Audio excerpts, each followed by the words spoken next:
বাংলাদেশ ভারত থেকে পেঁয়াজ আমদানি বন্ধ রাখার সিদ্ধান্ত নেয়ার পর পশ্চিমবঙ্গ ও মহারাষ্ট্রের রপ্তানিকারকরা চরম বিপর্যয়ে পড়েছেন। সীমান্তে আটকে থাকা প্রায় ৩০,০০০ টন পেঁয়াজ দ্রুত নষ্ট হয়ে যাচ্ছে।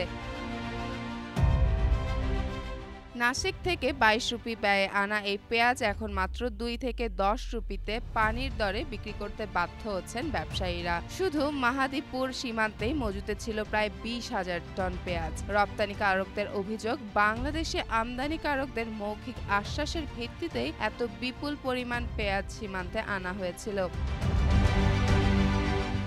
স্বাভাবিক রপ্তানি থাকলে প্রতি কেজিতে ৮ থেকে ১০ রুপি লাভ হতো। এখন পচন ঠেকাতে প্রতিদিন শতাধিক শ্রমিক দিয়ে পচা পেঁয়াজ আলাদা করতে হচ্ছে। এদিকে মালদহের স্থানীয় বাজারে এখনও ২০ থেকে ২২ রুপি কেজিতে পেঁয়াজ বিক্রি হচ্ছে, যা ভোক্তাদের ক্ষোভ সৃষ্টি করছে।